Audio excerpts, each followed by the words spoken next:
Hello, my name is Sydney. I am a junior and I'm currently studying kinesiology. Today for my creative project, I decided to choose the topic dating apps and social media and its influences on gender, sex, and sexuality. Today, I am interviewing two of my roommates, one in which has no dating apps and the other that has dating apps, and I asked them a set amount of questions and get their input on what they think. I decided to focus on the 21st century and compare it to other centuries because I think it's very interesting that our century has created such a big platform of dating apps and social media. What is your name, gender, and age? My name is Chloe. I am 20 and I'm a woman. My name is Cami. I am a female and I am 21 years old. Okay. And do you have a Tinder, Hinge, Bumble, or any other dating app? I do. I do not have any dating apps whatsoever. But you do have social media. But I do have social media. And which specific ones do you have? I have Hinge and Tinder. Okay, perfect. What specific social media accounts do you have? I have probably all of them. I have Instagram, Twitter, Snapchat, TikTok. Why do you have this account? Out of boredom and entertainment. I don't have any dating apps because it kind of scares me. I don't want to take the risk of meeting someone and the potential of them being dangerous. And what have been your past experiences on this dating app?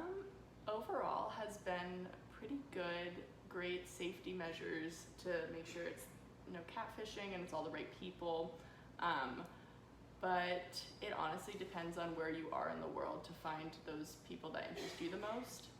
So I find like in certain places there are more abundant of people that I'm not interested in or that are not interested in me. So it just really depends on the location of people. Awesome. Okay. As a woman, do you feel that men are superior on dating apps? No, just because women are superior in all senses of life, but on dating apps specifically, it does give power to the men for a lot of the dating apps, but there are apps coming out that are more based on women's opinions. Like Bumble. Yeah, where you have the choice to reach out, or it can be both.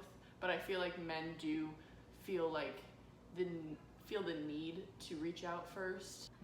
I feel like it's kind of equal because both parties, I guess you could say, have the choice to swipe right or left or whatever it is. So I think it's kind of even, in my opinion. Do you feel that dating apps focus more on how you look than your personality? Completely. And why do you say that? Everyone's profiles, mine included, just you try to put your best self out there, and that's never an accurate representation of who you are. And it's such a quick process of deciding who you want to like and dislike on those apps that it is basically completely based off of So appearance. when you are looking through people, you are completely based on how they look, or is it their height? Is it what they're interested in? Mine, if I'm able to, like Hinge, you can check the height.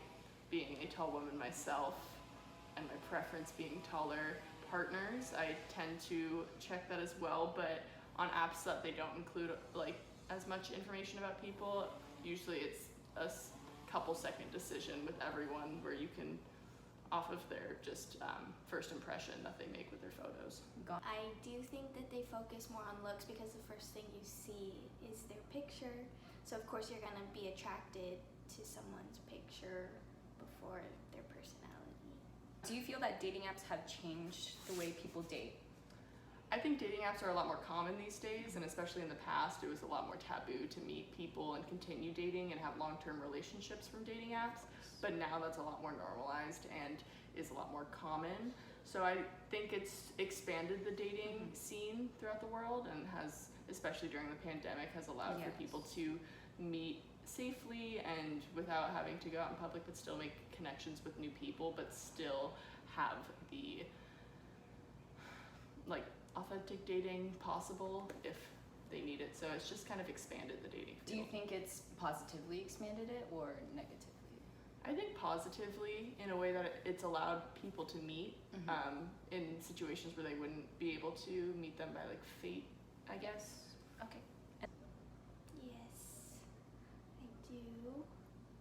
Because it kind of, our society revolves around these kinds of things. Do you think social media has changed the way that people date? I think social media has affected beauty standards tremendously, which in turn affect dating because of the beauty standards that people try to portray. And especially on apps, it's like you see people who don't look anything like themselves trying to look like certain beauty standards, which may put off an inaccurate representation of who they are, who they look like, and just everything about them. So I think social media definitely influence everything about dating online. Yeah, kind of touching on what I just said, like that's all we kind of know now and use, so I do feel like it has changed it. Do you think that you could find someone easier if you didn't have dating apps or social media? I think that right now in our pandemic, it's difficult just because no one can really leave. Yeah. And if people are still trying to meet new people and build relationships, it's a great way to do that remotely.